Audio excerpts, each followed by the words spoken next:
Hey friends, so just a silly little thing here. This is the final product. It's a micro SD card carrying thing.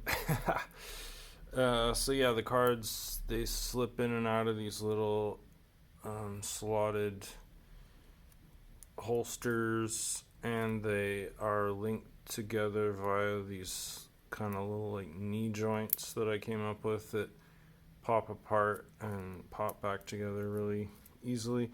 And then I made let me see, just pop these together, and then I made a closing sort of end cap version. Anyway, the whole idea behind this was that it was a way to kind of just a fun, flexible way to store your micro SD cards that you could then kind of like just roll up.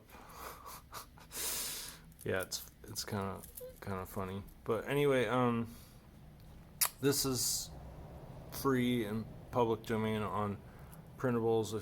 If you want to download it, there's various ways you can play with the flexible thing. It prints in place, flat on the bed. Yeah, so this was gonna be the design log, kind of production log. This was the first component of this whole thing that I made, and essentially what I did was I downloaded a model from printables that someone else had posted that was of a micro SD card, which is really cool that one already existed and was ready to go. And then I imported that into SketchUp, and then I just built this little structure around it basically, which took quite a while to perfect.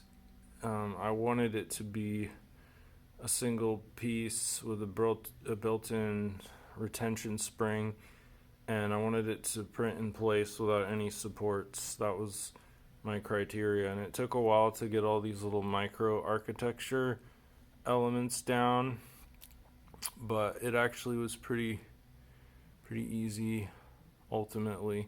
This was the most difficult, time intensive part of the design. And then I decided to streamline it a little as I produced each iteration. So like I took out this slot here that wasn't really necessary, and it actually gives it more strength without that. So then once I had this component down, the next thing I did was I printed out like a linear version, which was just supposed to be static, and I liked that. But then I was like, as I was looking closer at the model, I was like, why don't I just put a little hinge in between these sections, and then it can roll up. It'll be kind of cool like that. So I started iterating based on that premise. This was my first hinge attempt, and didn't work. It was, the tolerances were off, and it was too inflexible because of the tolerances. And but I was able to, I found, this is probably the hottest tip that you'll get out of this video in particular, is that I found that breaking things really helps with the development process. So like I will, all the time when I'm iterating now, I will break parts off if I need to. Like, I just snapped off one of these pieces to see if the design would close up over itself symmetrically. I could have simulated that in the model, but I find that like just tactilely breaking things with my hands seems to give me additional insights, and also it teaches me like how strong the part is, like the tolerances. So as I'm going through iterating, I will just break whatever I need to get the information that I need out of the model. It's wasteful, but I feel like the benefits really outweigh the flaws. So anyway, I was able to like experiment via breaking to realize that like there were things about the hinges that worked really well. Like even broken, this still stays together just fine. But I wanted it actually to be loose, kind of like, I don't know how to describe this, but like just a kind of very flexible thing, kind of like a rope ladder or something, or a tank tread, where it's like completely serpentine in character. That was what I was going for, because I really did want it to just kind of roll up, which works better on the end without the little end piece, because then it folds right over. Yeah, anyway, so that was like the concept, and you actually, this is kind of cool, roll it back in the opposite direction, and it kind of forms a square, which is kind of neat. If you just 4 of these, they freestand really well.